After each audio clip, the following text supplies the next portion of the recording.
Hi అండి, అందరికీ నమస్తే. Welcome back to our channel Dishita talks. ఈరోజు మన వీడియోలో చాలా సింపుల్గా, టేస్టీగా, జ్యూసీగా ఉండే స్వీటు 10 నిమిషాల్లో చేసేసుకోవచ్చండి. ఇప్పుడు అది ఎలా చేయాలో చూద్దాము. 1 కప్పు వరకు గోధుమ పిండిని తీసుకోండి. ఇప్పుడు 1/2 కప్పు వరకు బొంబాయి రవ్వ కూడాను తీసుకుంటున్నానండి.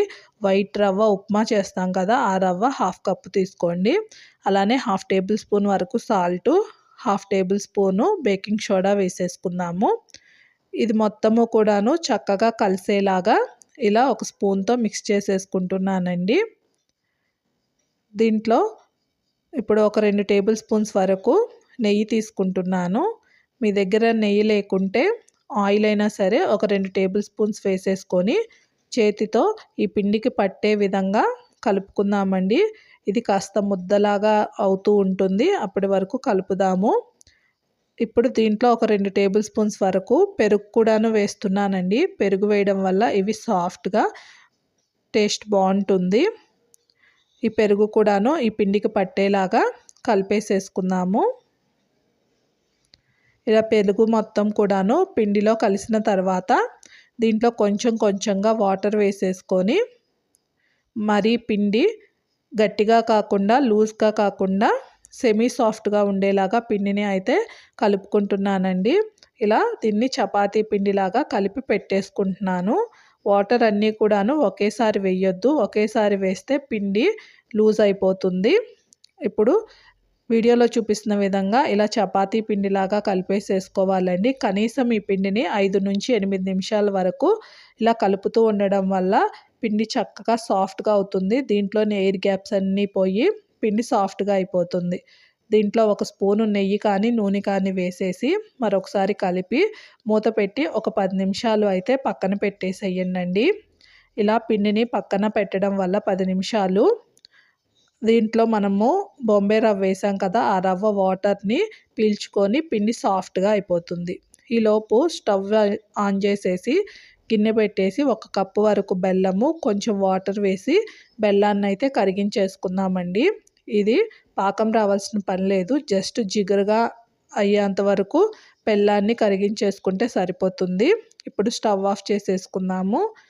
10 నిమిషాల తర్వాత పిండిని మరొకసారి 2 నిమిషాలు ఇలా కలిపేసేసుకొని పిండిని 2 రౌండ్ బాల్స్గా డివైడ్ చేసేసుకుంటున్నానండి. ఇప్పుడు ఒక ప్లేట్ కానీ లేదా ఒక ప్లాట్ఫామ్ పైన పొడి పిండిని వేసేసుకొని ఈ చపాతీ పిండిని పొడి పిండిలో డిప్ చేసేసుకుందామండి.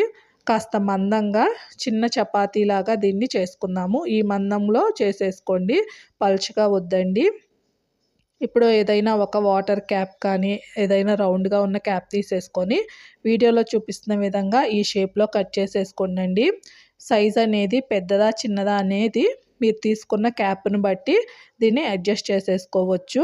ఇలా అన్నీ కూడాను వీడియోలో చూపిస్తున్న షేప్లో కాస్త మందంగానే కట్ చేసేసుకొని అన్నీ ఒక ప్లేట్లోకి పెట్టేసుకుందామండి. ఇలా చేసుకోవడం వల్ల అన్నీ కూడాను ఒకేసారి డీప్ ఫ్రై చేసేసుకోవచ్చు.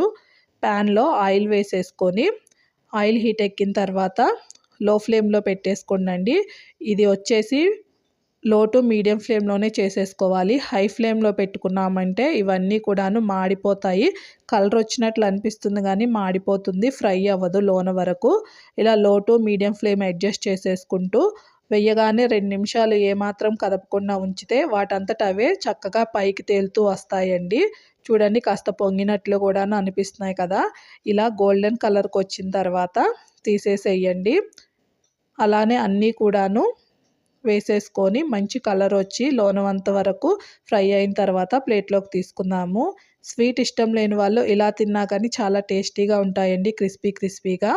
ఇప్పుడు స్వీట్ కోసం కాబట్టి మనము ఆల్రెడీ తయారు చేసుకుని ఉంచిన బెల్లం పాకంలో వేసేసి ఇలా కలిపేసుకొని 2 నిమిషాలు ఒక అరగంట వరకు పక్కన పెట్టేసాము అంటే ఈ పాకాన్ని ఇవి చక్కగా లోన వరకు పీల్చుకొని చాలా జ్యూసీగా అయిపోతాయండి. నోట్లో వేసుకోగానే కరిగిపోతాయి. చాలా సింపుల్గా 10 నిమిషాల్లో పిల్లలు అడగగానే చేసి పెట్టేసేయచ్చు కదా. నచ్చితే ట్రై చేసి ఎలా వచ్చిందో కామెంట్ చేయండి. అలానే ఛానల్ని సబ్స్క్రైబ్ చేసి సపోర్ట్ చేయండి. మరిన్ని వీడియోస్ కోసం చూస్తూ ఉండండి.